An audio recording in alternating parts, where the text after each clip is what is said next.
Hi, my name's Jackie Reese, and I head up the Employee Assistance Program here at Johnson Space Center. And today I'm going to be talking to you about coping with the pandemic that we're dealing with right now. There are slides too, and we'll make them available to everyone after the presentation.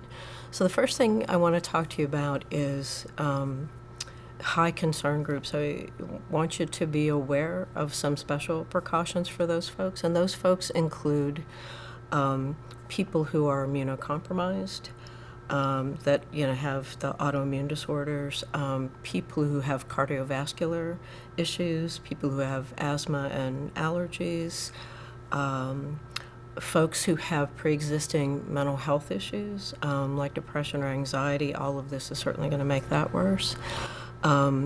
People who are caregivers, people who do daycare, folks who have to travel as part of mission critical responsibilities are part of that group. Custodial service providers are part of that group. Food service providers are part of that group.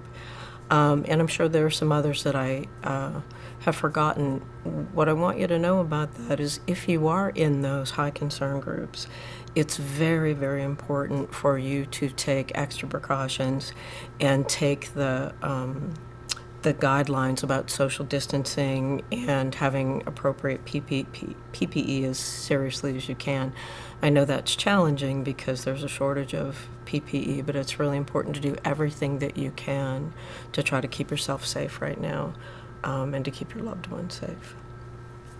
So some of the stressors associated with it that I'm sure you guys are experiencing: fear of getting sick, fear of your family getting sick, the challenges of telework, especially for folks who haven't teleworked before. I know my team has not done a lot of that, and we're certainly experiencing the growing pains from that. People are worried about adequate access to health care. Are they going to be able to get in to see their doctor for their usual health maintenance kinds of things? What if something else happens that they require medical care? And are they going to be able to see their doctor? And if they go and see their doctor, or they have to go to an urgent care or emergency room, are they putting themselves at risk of being exposed to this virus? Those are certainly concerns. As we're trying to work from home, I know a lot of you have conflicting demands. You're trying to do your work, you have kids at home, that you're trying to reassure them and help them adjust to the changes that are happening. It certainly increases workload for some folks to be working from home. Just the communication piece of it is really complicated because you can't just talk to a team member. You have to email them or call them, and so it certainly is creating longer hours for us. A lot of us feel like we're falling behind because we're trying to juggle everything. A lot of folks are feeling heightened stress symptoms. A lot of folks are worried about, okay, I'm starting to feel fatigued. Is this something, that's just part of the stress? My chest is tight. Is this part of the stress? Or am I coming down with this? And if I thought I was, would I be able to get tested? Those are all of the challenges that are associated with something like this. And then, of course, the big one for a lot of it is, what if we lose somebody? What if we lose somebody in our family? What if we lose a team member? We can't even support each other face to face, those kinds of fears. And so I know that those things are on people's minds right now. So I want to offer you some tools for that. First and foremost, stay at home. They're allowing us to go out for things like groceries and the pharmacy. I will say, if you're in one of the high-risk groups, I really want you to think about having your groceries delivered or being able to go and just pick them up instead of being in the store. A lot of pharmacies are delivering right now. If you're in the high-risk group, really hunkering down and looking at what are the resources to bring the things you need to you are going to be really helpful for you right now. It's very important to manage your anxiety. I know that that's easier said than done. The reason for that, though, is that the more keyed up you are, the more your system gets taxed by that, and the more susceptible you are to just any number of bugs that are out there that could be causing you problems. So part of what I want you to think about with managing the anxiety is look to the factual sources for information. There's a lot of rumor, a lot of panic out there. That's, a lot of misinformation out there. So look to things like the CDC, the World Health Organization. Those are the folks that are staffed with the experts that are going to be able to give you firm, factual guidance on how to go forward. With the anxiety, to remember that we are available in my office. We are teleworking, which means we would talk to you by phone or we would talk to you on Microsoft Teams. But if you're struggling with anxiety, if you're struggling with panic, I want you to know that you can talk to us about that to help you with coping. At home, use excellent hygiene. There are some very, very good videos out there on how to properly wash your hands. Make sure you get underneath your nails and between your fingers and the backs of your hands. Doing that, hand washing is the most effective thing that you can do to protect yourself besides maintaining social distance, maintaining 6 feet between you and other people and, avoiding places where there are a lot of people. Like I said, if you do have to go to the pharmacy for some reason, you can't have food delivered or you just need to get out and be out in the world to get your groceries, utilize social distancing. Be aware that people are very distracted right now, and they may not be thinking about the need to have social distancing. They may not be mindful about that, and so you really want to try to be aware of not just you staying away from people, but know that people may be forgetting to stay away from you. I was at the grocery store last week and had to kind of hop away from people who weren't really paying attention. I don't think that's intentional. People are just very distressed and distracted right now. So if you do have to go, take your time, be mindful, try to stay away from people and know that they may not be paying attention to that. Be flexible. I'm seeing a lot of people overwork because they're at home and they feel like, I need to prove that I'm actually working. At the same time, you do need to get up and take breaks.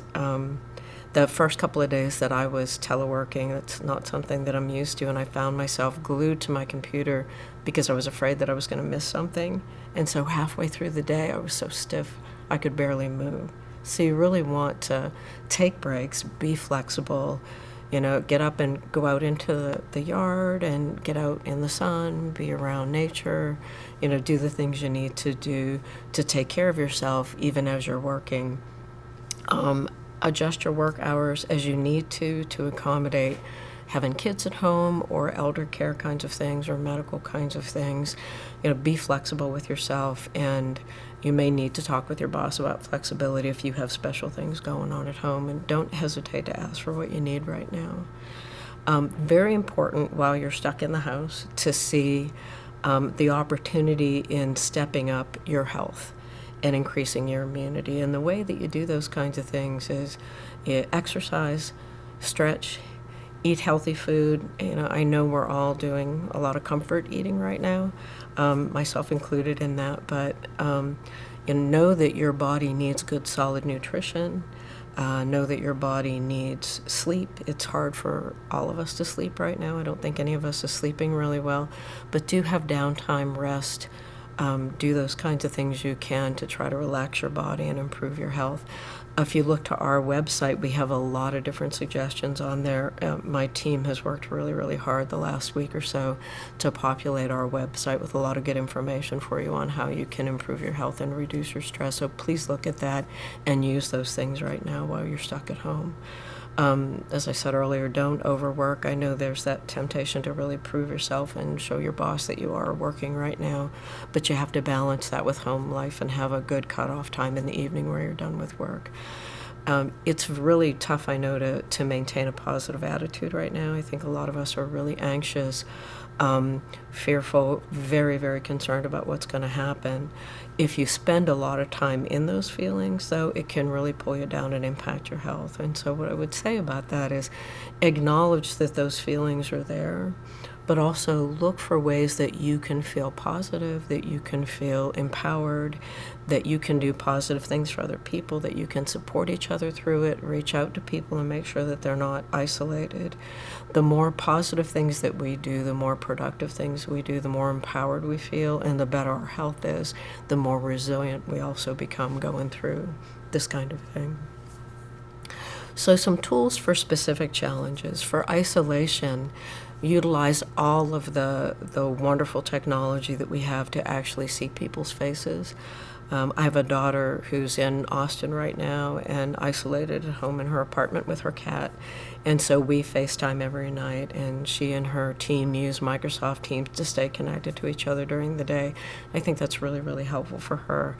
I meet with my team by Microsoft Teams every morning, and then at the end of the day to see their faces and really get a sense of how they're doing.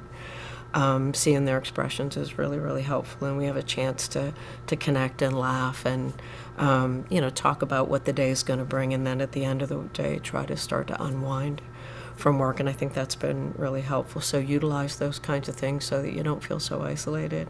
I know that it's not the same as being face-to-face with a real human being, but it certainly helps. The other thing is, if you do go out to the grocery store while you're maintaining that social distance, just being around people from a distance and seeing other human beings is going to help you to feel less isolated. You don't have to talk to them to still feel connected to humanity. So take some time to just kind of notice those other human beings around you if you go for a drive or you have to go to the grocery store. Some distraction is healthy. Binge watching some TV shows, catching up on your reading, things that are going to occupy your mind are really healthy for you. I don't want folks to do so much of that they're not aware of their feelings, because if you're not aware of them and you're not processing them, they sit there and they cause turmoil inside that chemically can kind of pull you down. And so I do want you to take time to process through how you're feeling. You can journal, you can talk to somebody, you can certainly talk to some of my folks, but also you can have some time of distraction, just enjoy some guilty pleasures while we're going through this. It's a good time to be productive at home. My closets look wonderful compared to how they usually look.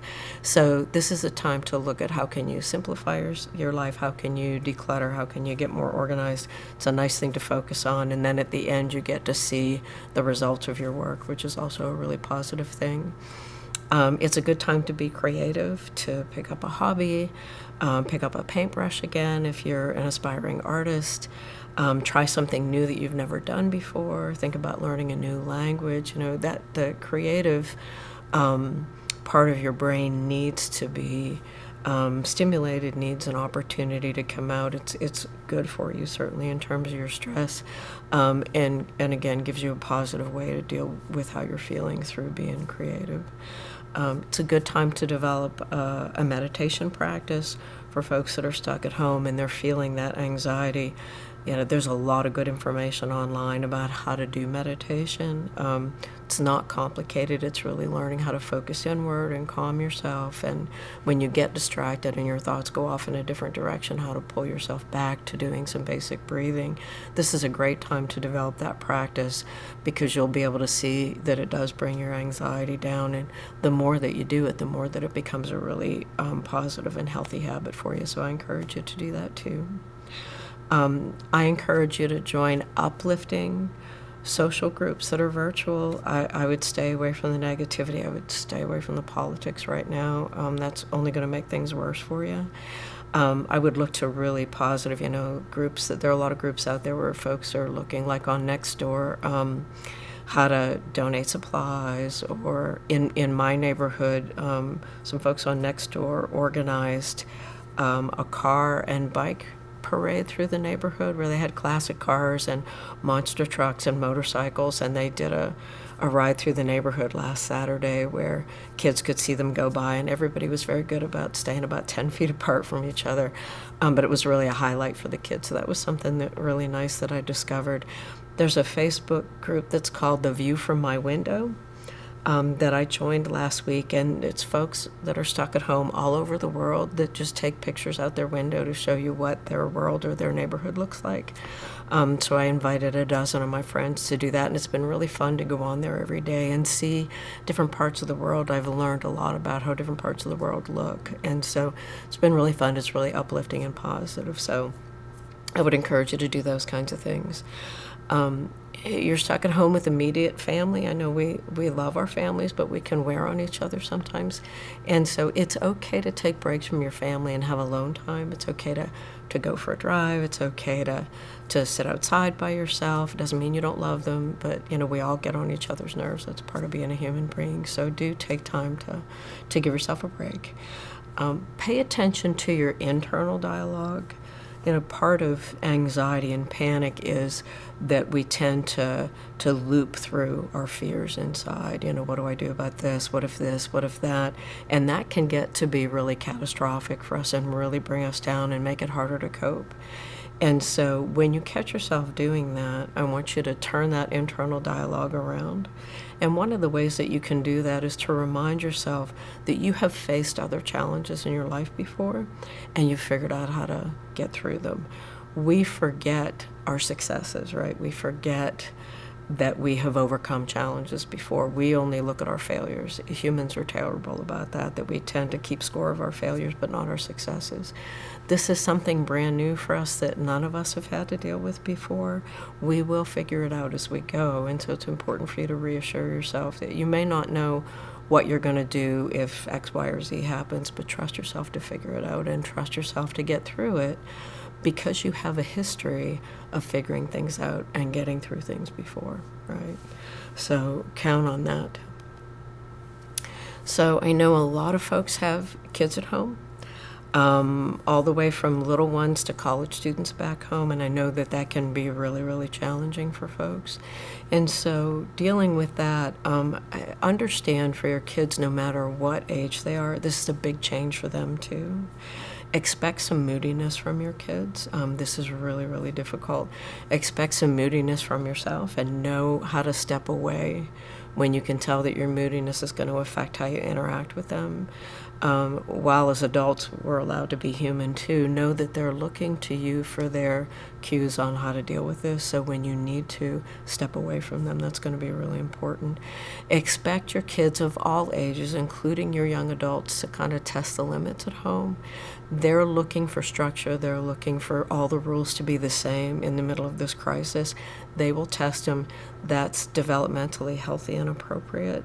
So when you see that, don't be worried that your kids are falling apart or they're going to become bad kids. They're testing and they're looking to you to show consistency and structure at home.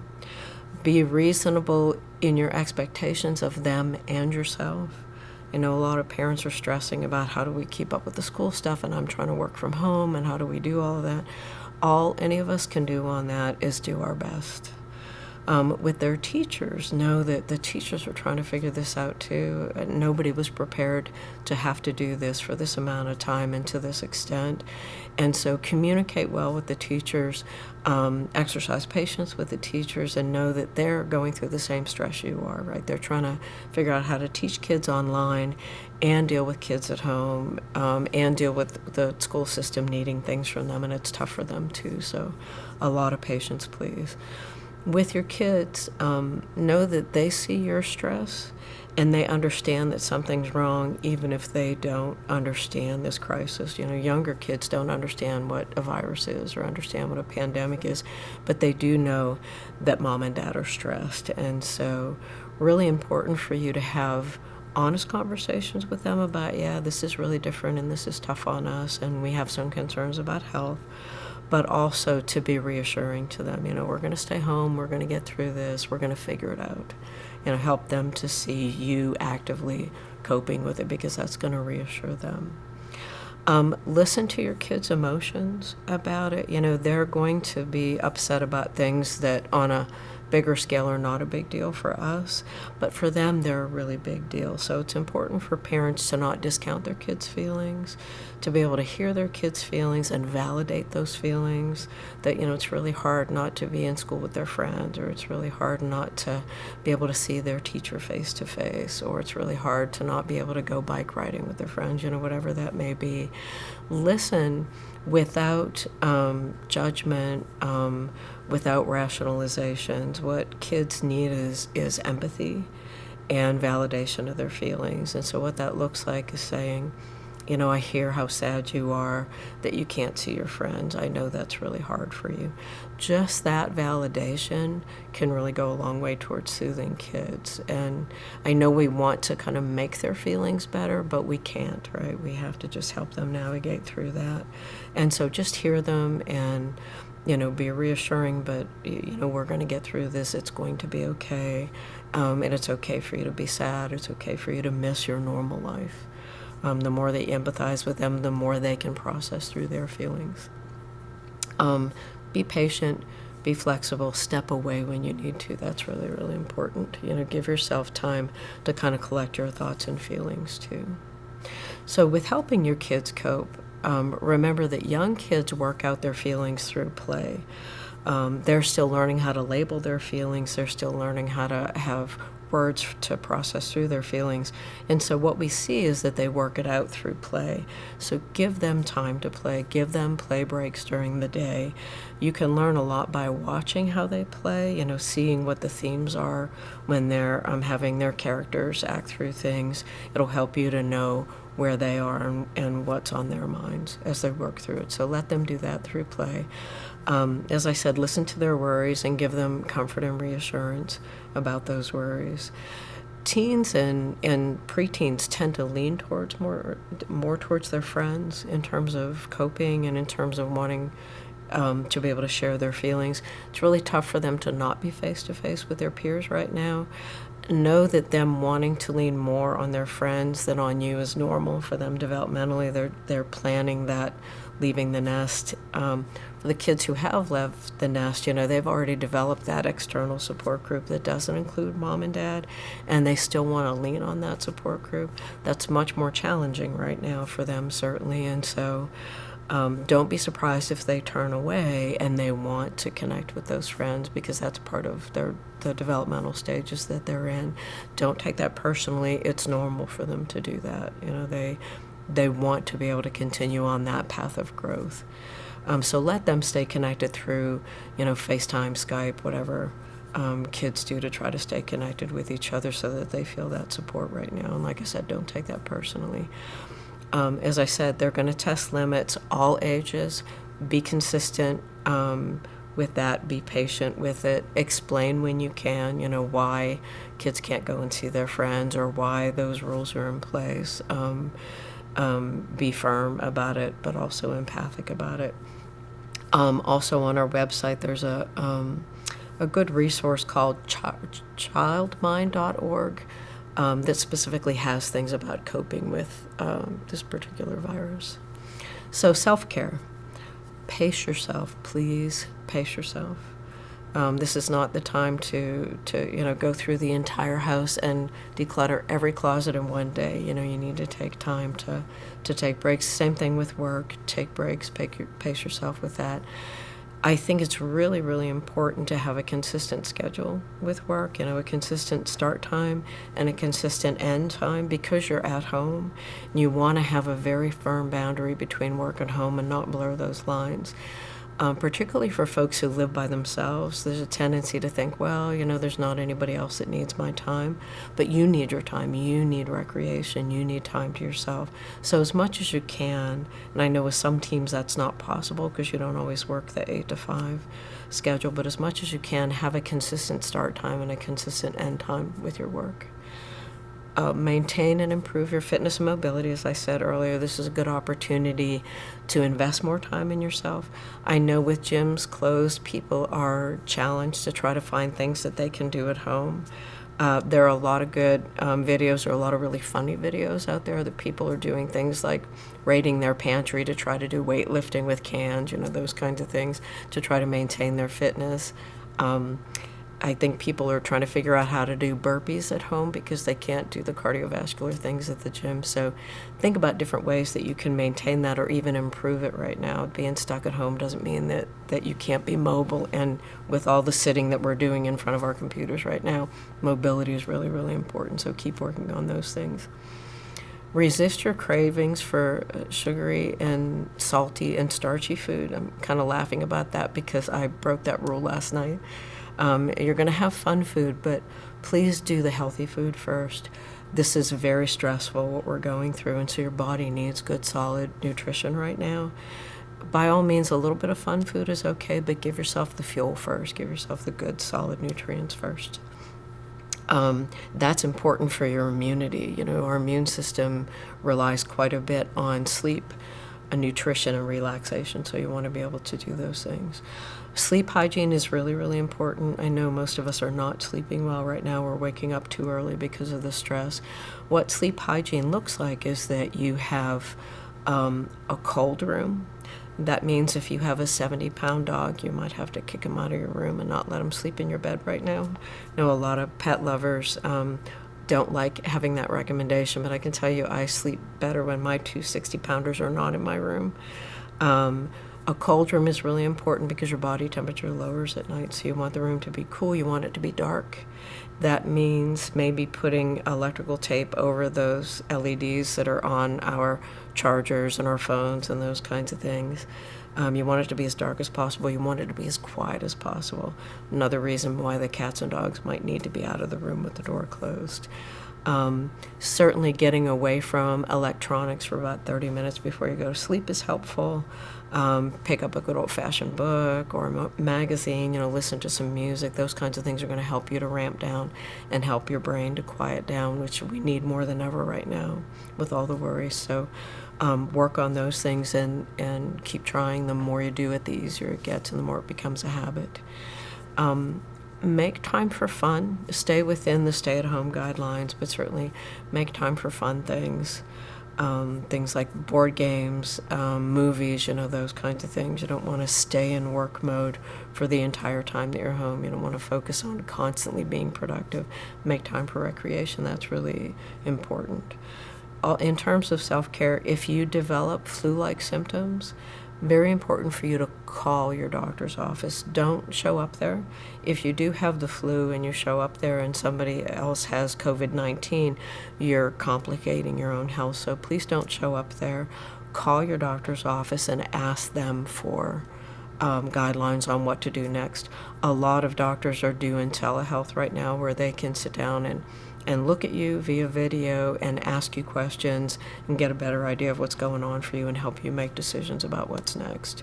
So do call them and don't wait, don't try to power through it. Because for some people, if they do have something like the flu or this particular virus, things can go bad really quickly for them. So don't try to power through it. I know all of the doctor's offices are busy right now, but put your call in. They may have to call you back, but put your call in early to get guidance on what happened, you know, what they want you to do next. If you have been ill and you've recovered, contact your supervisor and contact the JSC Occupational Health Clinic for guidance before we come back to work. They'll have guidelines that they want you to follow on that. Maybe quite a while before we come back, but those guidelines will be in place. So if you have been sick, regardless of how long it's been, you'll want to contact them and get guidance on next steps to come back. So the next slide on here is a page that you'll be able to see that's pandemic information and resources. What I have on here is, of course, the CDC, the World Health Organization. Locally, all of the counties have public health websites, and they're doing a really nice job of putting up-to-date information on there, so you'll want to look at those. The Occupational Health Clinic has a means for you to contact them and ask them health-related questions directly. We have a lot of stuff on our website. Our Health and Human Performance website has a really nice section on how to deal with social isolation. They've tapped into what the astronauts have done when they've been on station and they've been away. There's a lot of wonderful stuff on there. So please utilize those kinds of things. A lot of physicians have really good things on their websites as well. So I want to take some time now to answer some of the questions that you sent in. You know, the questions are set up with the most popular questions first.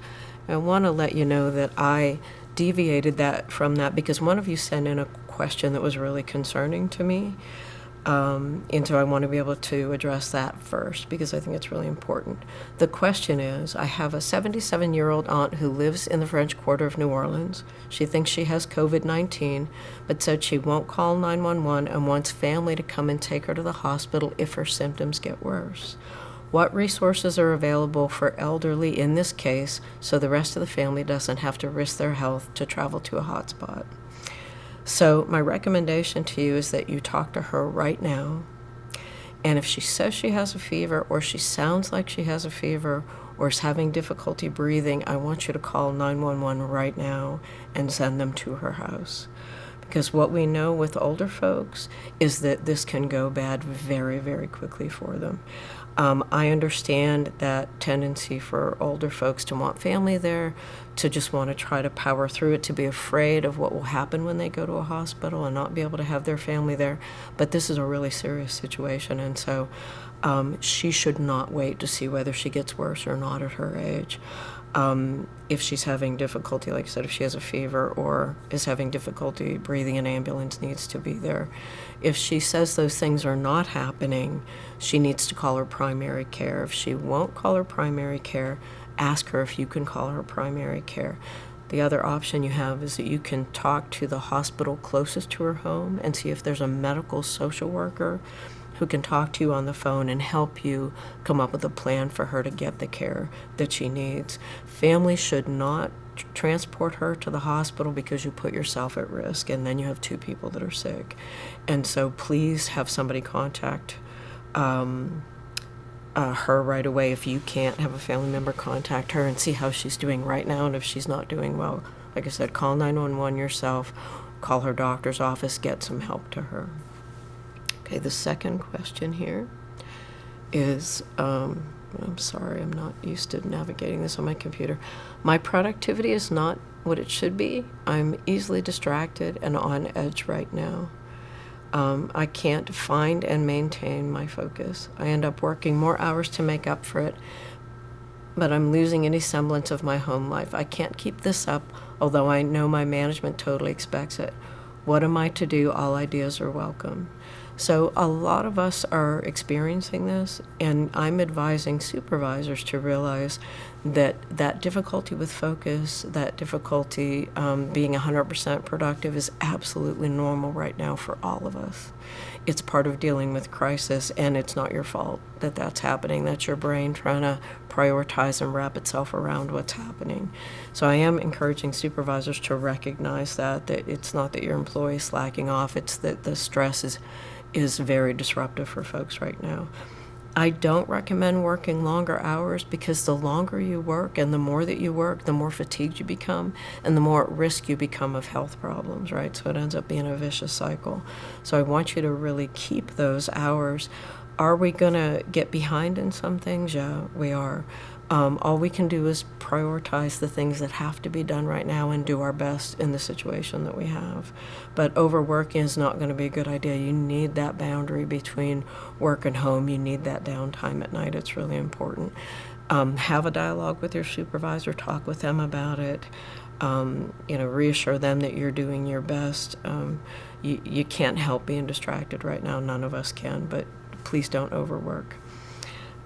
Next question says, oops, I'm sorry, I lost that. Next question says, hi, Jackie. Hi. First, thanks for doing this. I have 2 adult children at home, a high school senior and a recent college graduate living at home. They become upset when we won't let them hang out with just 1 or 2 friends and ask why it's okay for them to go to the grocery store, but they can't be with a friend. Any advice? So given their developmental stages, it's pretty common for them to have this under response to risk, right? That's part of teen and early adulthood years, and that's in place until 22 or 23 years old. And so I would explain to them that obtaining food is necessary, and remind them that if this gets worse, nobody's going to be going to the grocery store. You're going to be utilizing delivery. kinds of things, especially if somebody in the house starts to not feel well. They need to understand that, going to the pharmacy, going to the grocery store is a necessity. Seeing your friends face to face is not. That doesn't mean that it's not important to them. We get it that it's important to them, but it's not a necessity right now. And even if they don't recognize the risk, they need to respect that mom and dad's job is to minimize the risk as much as possible, and they need to respect that right now. They don't have to like it, but they need to respect it right now. That's really, really important. The thing that they need to keep in mind, they're young and healthy, and they may not get this virus, although we are seeing young people get this virus. But they could be carriers. And so if they're with a friend who's a carrier and they don't know that and they end up being a carrier, they could get someone else in their family sick. And so they need to be responsible, not just for their own health, but for the health of their other family members. They are the social media giants in the world right now, so have them utilize that to stay connected with their friends, because they do that better than the rest of us do. Next question is, what does EAP see as some possible short-term and long-term effects of this extended social and physical distancing? When we're all back at work, living our new or previous normal lives, what might EAP have available to help us with what may be some sort of PTSD or emotional trauma? For extroverts like me, this is painfully hard. This is a great question. I think there'll be both positive and negative takeaways from this. This is going to worsen people's symptoms of anxiety, depression, trauma, because this is a huge crisis. It's something that we haven't experienced right now. And for folks that are dealing with that have pre-existing mental health issues, I really want them to stay connected with their therapist, stay with medications if they're taking them, do all of the things that their therapist is recommending to them. I know a lot of the state health departments that we're licensed through are giving a lot of leeway with telework or telemedicine for us right now, and I encourage you to do that. There are some very secure platforms out there. Microsoft Teams is HIPAA compliant, so you can certainly do face-to-face with your therapist that way. A lot of people are doing Skype or FaceTime with their therapist right now, so I would like to see people continue to do that. One of the other negatives we're going to see, because a lot of our communication is just written right now, there's going to be a lot more miscommunication. There's going to be a lot more tendency for us to read words through our own filters and maybe misinterpret what another person's saying to us. And so I think we need to step up our communication. I think we need to be as clear as possible in our communication so that there's not room for misinterpretation. We're going to see some of that, though. We're going to see more conflict management skills in place, hopefully, for folks. We are seeing an increase in requests for services, more of information type things right now. We're prepared once this is done for another increase in services. What we know is when people are in mission mode, the way we all are right now, they tend to ignore the distress that they're feeling. And then once we're back to normal, there's sort of what we call a letdown where everybody starts, all of that stuff starts to come out. And so we're preparing presentations for folks, we're preparing classes for folks so that when we're all back, we can start to process everything that happened and start to heal from that. We know that there will be losses. We know that there will be a lot of need for grief support. We're looking at different ways that we can do that with folks. We may offer some grief support groups on site for folks if they've had some losses. And so we're gearing that up now. We don't know when we're going to be able to be back face-to-face with you, but we're certainly going to be ready for that response and also be there for you in the meantime as we go along. Let's see. So I know this is really tough for extroverts. Again, utilize things like FaceTime. Enjoy seeing people in the grocery store. Don't walk up and talk to them. Stay that 6 feet away. I'm a big fan of actually like 10 feet away. But, do enjoy that. Take a minute to enjoy interacting with the cashiers that are dealing with a lot of stress in the grocery stores, or if you're picking up food, to have a minute of socially distanced interaction with another human being. Those kinds of things are going to help you if you're an extrovert. The other thing that I want you to know is that we learn positive things about ourselves and other people at times like this. We're certainly in a crisis that is going to be very fatiguing because this is going to be a long-term crisis for us. You will discover strengths that you didn't know you had. You will discover unique ways of solving things that you didn't know that you were capable of. And I don't say those things to minimize what we're going through or to make it okay, but I want you to know that you will discover positive things out of this, and it's really important to recognize that.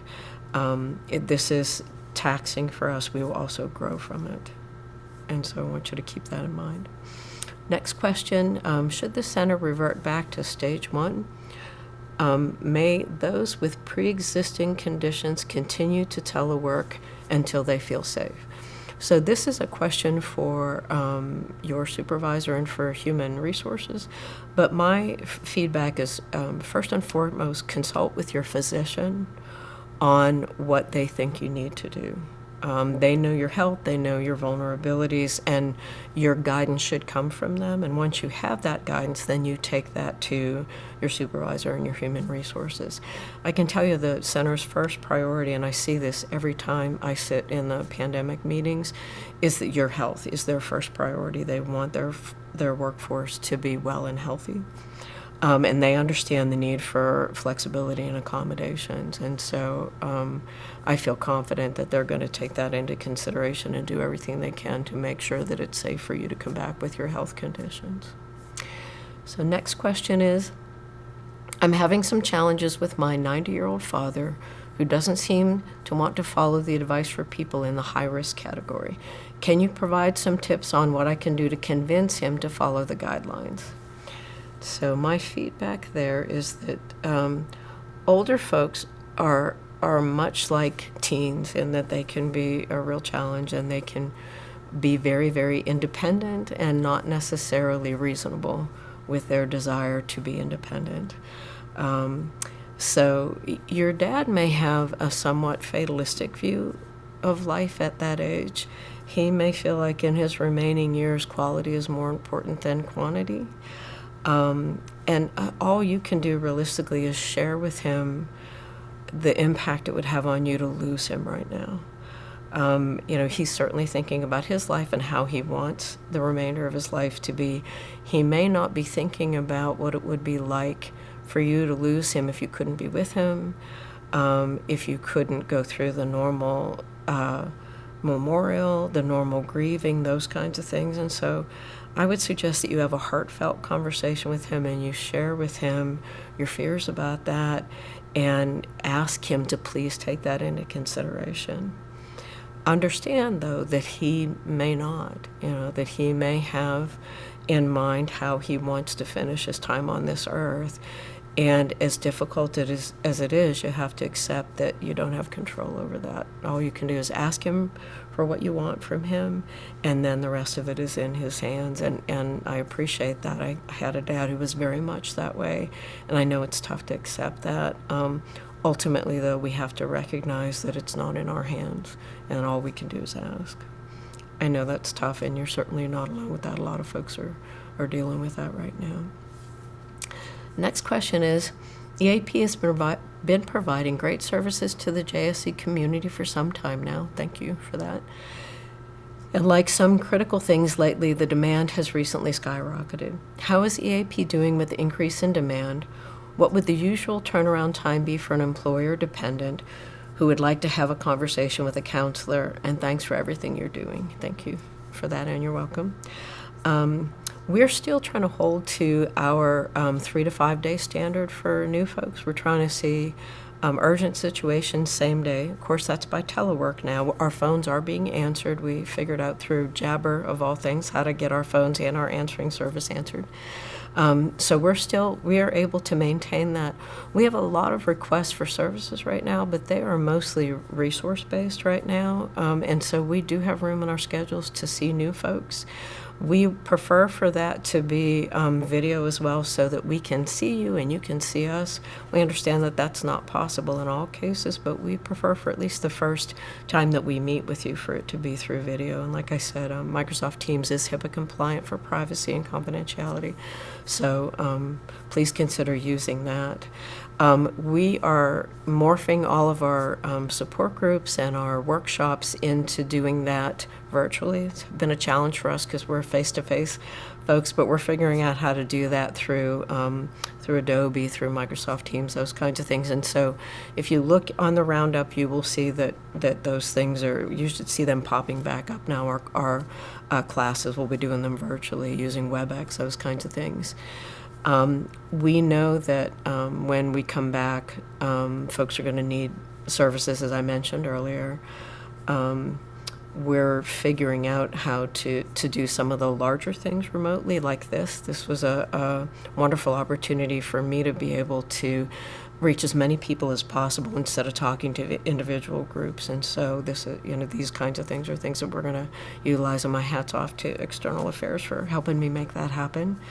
We may lean on them for some other things as we go along. So we're going to continue to offer those kinds of things. We're going to get really creative about how we offer things with you.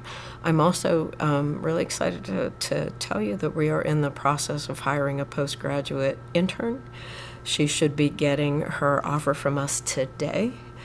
And it'll be a challenge to onboard her remotely, but I have all the answers I need to be able to do that. And we are really excited to have the fresh knowledge that a recent postgrad has and the eagerness that they have come into the table. And so you'll be seeing a new face with us pretty soon.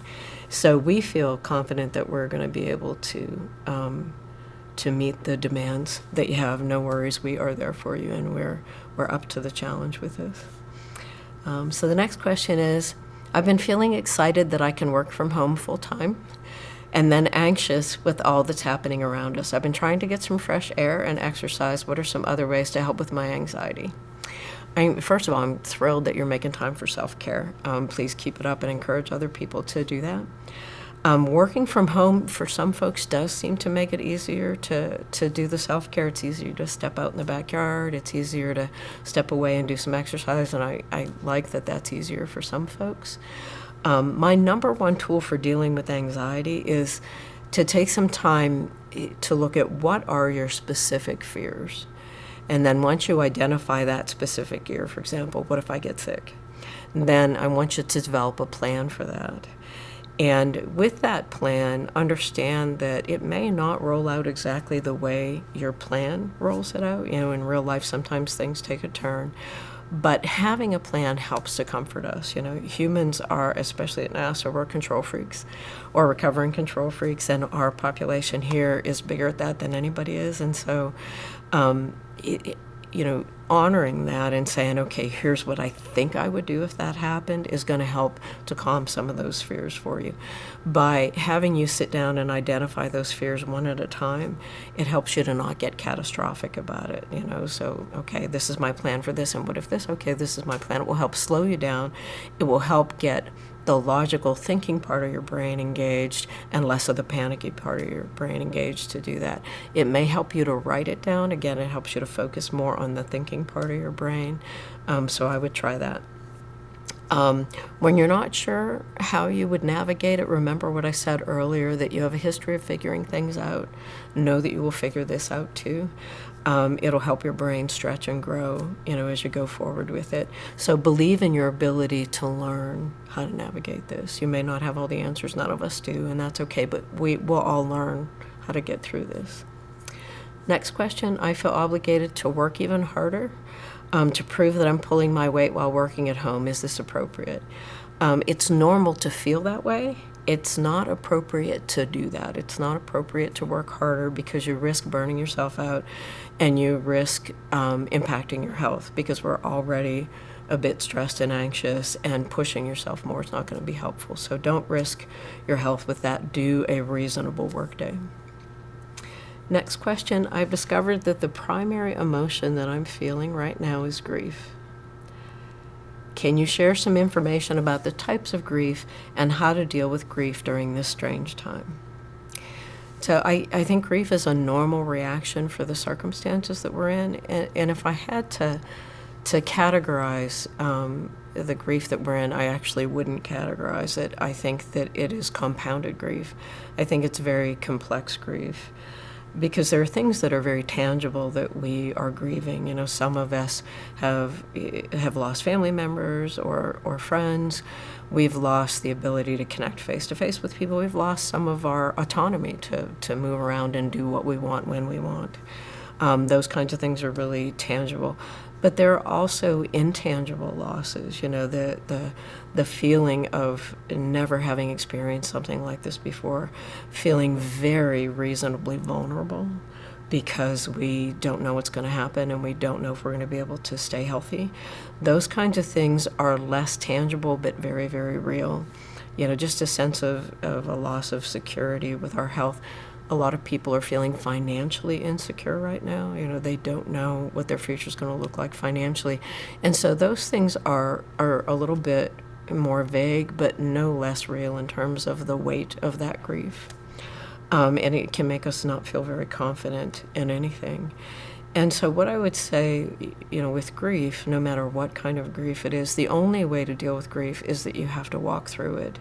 And so that means when you feel a wave of grief, letting it wash over you, letting yourself cry, letting yourself write, letting yourself feel it. Because if you don't feel it and you stuff it, it's going to be harder for you later. So, you know, when that wave washes over you, let yourself feel it, get it out, breathe through it, and know that every time you let a wave wash over you, you're going to get some relief afterwards with it.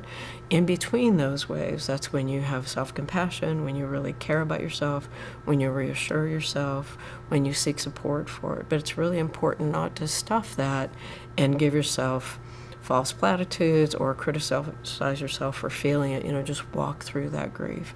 Like I said, seek support for that. The other part of it is, I think part of dealing with grief is hope. Hope in being able to navigate it, hope in being able to feel a little bit better despite those losses. And so find the things that give you hope. It might be stories of kindness, it might be reaching out to a friend, it might be, you know, hugging your dog or cat. You know, it might mean seeing your kids grow and think outside of themselves. You know, whatever it is that makes you feel hopeful, gravitate towards that and find those kinds of things, because hope can be a balm when we're really, really hurting. And I think, you know, a lot of us are grieving right now. So the next question is, hi, Jackie. Hi. When we get items from the grocery store, what's the best way to clean and disinfect them so that it doesn't spread? One of my coworkers here, Rachel in the EEO office, sent me a wonderful video on that. We put that on our website. You guys may have heard that a physician actually went through the steps of showing people how to disinfect their groceries. So I'm not going to go into that because it's on the website. But what I would say is, conceptually, think about everything that you bring into the house is covered with dirt. And if it was covered with dirt, how would you take care of it before you put it into your pantry or fridge? And if you can think about it from that framework, it'll help you to know the steps to take. But do watch that video. It's fascinating that he took the time to do that. So next question. So much of time at home has brought to light the vast differences between me and my spouse. We have very different coping styles, different levels of risk tolerance and approaches to risk management, and different parenting styles. What suggestions would you have for getting along with each other as best we can during this time? First of all, I want you to know that it's really normal that that's happening right now. That's 24/7. It's really easy to see the things that drive you crazy about each other. So I do have a couple of words of advice about that. First and foremost, remember what brought you together in the first place. The things that are driving you nuts right now might have been things that were really endearing to you in the beginning. And I want you to go back and remember the feelings around that. You know, remember what it was about your spouse that you fell in love with. During conflict, I want you to lean in.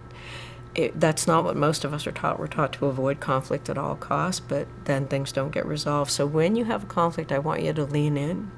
I want you to listen to each other, not to refute each other and not to win, not to have the better argument, but listen to try to understand where your spouse is coming from. You'll learn more about each other. You'll learn more about whatever the issue is, but really lean in with each other. I think that that's really important. Don't turn away and don't stonewall, because that's going to make things worse. Remember that our differences make us stronger. Leverage those differences that you have with each other. That's really important, because you'll have deeper understanding of each other.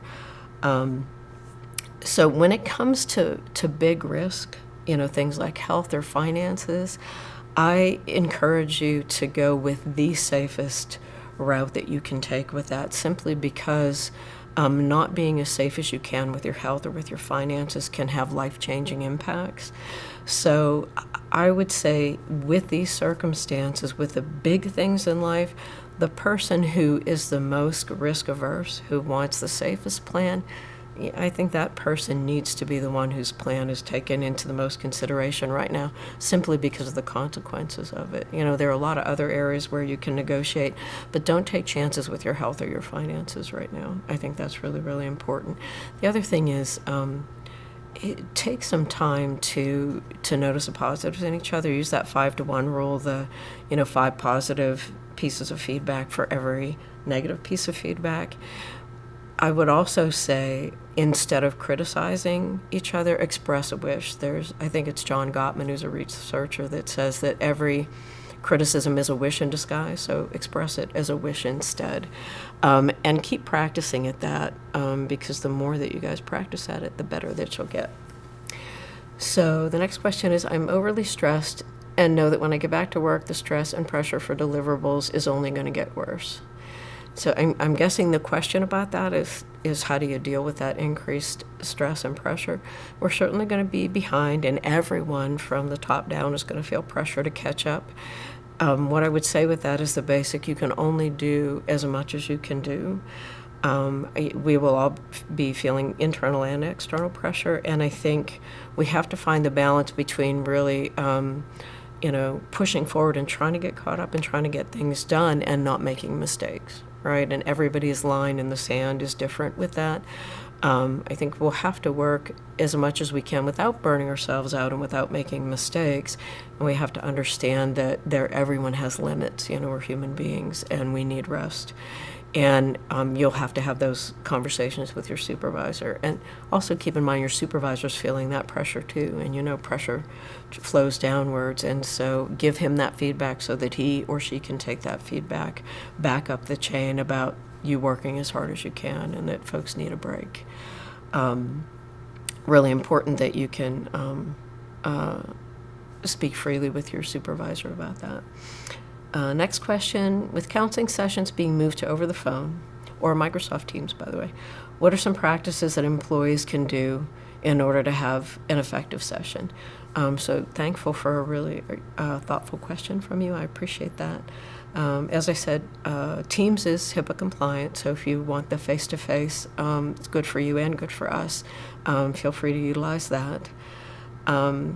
You can do that. The biggest thing I would say is I think it's important for you to have a quiet place that's free of distraction and has privacy so that you feel like you can speak openly with us about how you're doing without having to filter that for the sake of family or without being interrupted. We also know that things are going to happen. Kids are going to come in the room. Dogs are going to bark. We're dealing with the same thing in our homes. So we will certainly be flexible with that. But as much as you can, a private, quiet place to talk to us is helpful. And we'll figure it out through the session. If there are interruptions, we'll just keep going. Don't worry about that. So next question is, how do I cope with sensationalism in the news, questionable leadership, and misinformation being parroted by family and friends? That's a good question. So I would say limit your exposure to the news. Try to find neutral sources and only check in on the things that you have to know. For information about the virus and about your health, again, go to CDC, health departments, World Health Organization. Find the infectious disease experts and listen to what they're saying right now. Those are the folks who know how to manage this. I think, let me see what else I said here. In terms of the leadership part of it, I'm guessing that you're talking about politics there. I think the most effective thing that you can do is contact your representatives at the state and federal level and let them know what your concerns are. And what your needs are. You are their constituent, and their job is to listen to those concerns and respond to them. That's probably the most effective thing that you can do.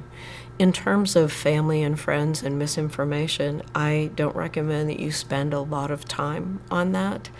You're not going to convince people of otherwise. You can certainly, with family, if you're concerned that the misinformation is going to impact their health, you can certainly request that they look at places like the CDC or the local health departments for their information, but that's really all you can do. You don't have any control over that, so I would limit your interaction there. I wouldn't waste your precious energy on trying to convince people otherwise right now. When things like this happen and people feel like they don't have a lot of control, they really hunker down into holding onto their beliefs, and they want their beliefs to be facts. So I wouldn't waste a lot of time trying to convince folks of otherwise on that. Ideological debate is not going to be helpful. So next question, once a person has contracted COVID-19, are they immune from further exposure? Also, are they still infectious after recovering from COVID-19? So this is a question for our occupational health physicians, and there is a place on the website for the clinic where you can pose those questions. You can also ask your family doctor.